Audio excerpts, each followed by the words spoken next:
Welcome to The Explainer. Today we're going to dive into some hidden technology, the stuff that manages your data every single day and you probably don't even know it's there. The Ext4 file system. I mean, think about it. You click save and it just works. But behind that one simple click is this incredibly complex system. And for a huge part of our digital world, I'm talking everything from massive servers to the phone in your pocket, that system is Ext4. So at its heart, a file system is basically a meticulous digital librarian. Its entire job is to organize trillions upon trillions of pieces of information so they can be found instantly, all without you ever having to think twice about it.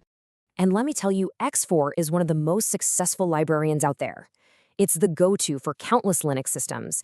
It's managing the data on most Android phones, and it's even a core building block for the gigantic systems that power Google.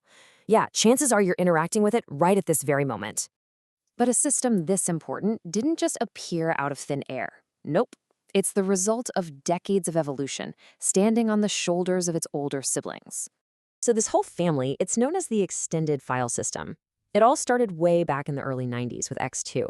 And with each new generation, developers solved the problems of the last. Ext3 brought in a huge feature for reliability, and then in 2006, Ext4 showed up and was just a massive leap forward. Okay, so the biggest upgrade with Ext3 was this thing called journaling. Think of it like a safety net for your data. Before the file system actually makes any changes, it first writes down what it's about to do in a special log. So if your computer suddenly crashes, power outage or something, when it reboots, it just looks at that log and safely finishes whatever it was doing. It's the feature that prevents total catastrophic data corruption. It's a big deal. Now here's where Ext4 made a really huge leap. The old way of organizing files was, well, it was kind of like a scavenger hunt. You had these maps pointing to other maps, all just to find the different pieces of a single file. Ext4 brought in something called extents, which is so much simpler.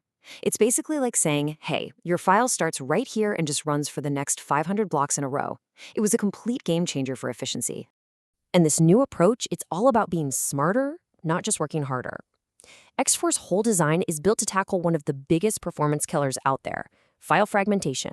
One of its absolute cleverest tricks is called delayed allocation. So when an app goes to save data, Ext4 doesn't just immediately throw it into the first open spot it sees. No, instead, it kind of waits a second. It hangs back, collecting more and more data, deferring that decision of where to physically put it until the very last moment. See, by waiting, it gets a much better idea of how big the file is actually going to be, which lets it find one big continuous space on the disk. And what does that mean for you? Well, it means way less fragmentation and much faster file access.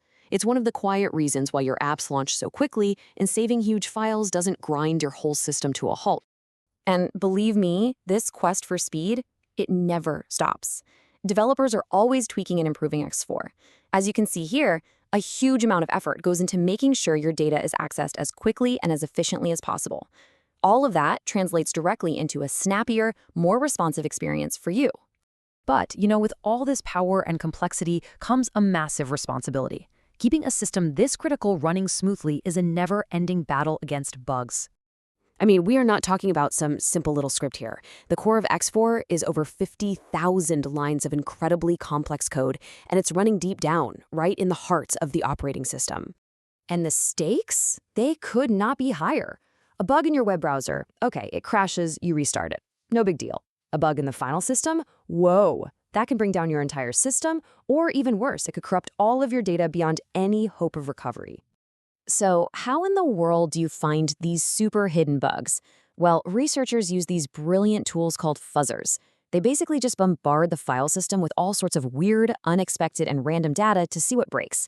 And you know what? It works. A tool called Janus just recently found 18 new bugs in Ext4, and 13 of those were serious security issues that thankfully got patched right away. And this really gets to the heart of it. That rock-solid stability that we all just expect from our computers and phones, it's not an accident. It's the result of this constant, intense, and frankly, often thankless bug hunt by a whole global community of developers. Okay, but Ext4 isn't just some relic of the past. It is constantly evolving to keep up with all the latest hardware. For years, Ext4 was stuck thinking in these tiny 4-kilobyte chunks.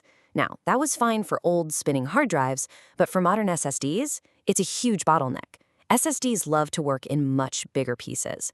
This mismatch creates a problem called write amplification, and it hurts both performance and the lifespan of your drive. But, and this is great news, a recent breakthrough finally shattered that old limit. And the impact is staggering. We're talking up to a 50%, that's 50, improvement in write speeds for large files.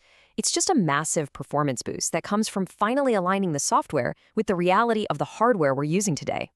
So why does this all matter? Well, because our data needs are exploding into petabytes, and SSDs are now standard. Even a foundational piece of tech like Ext4 has to evolve. This change makes sure that it's going to stay a fast, efficient, and reliable digital librarian for many, many years to come. You know, the story of Ext4 is just this powerful reminder that in the world of technology, absolutely nothing stands still. Even the most fundamental, most invisible systems have to constantly adapt just to keep pace. And it really leaves you wondering, what's the next great leap for the systems that guard our entire digital world?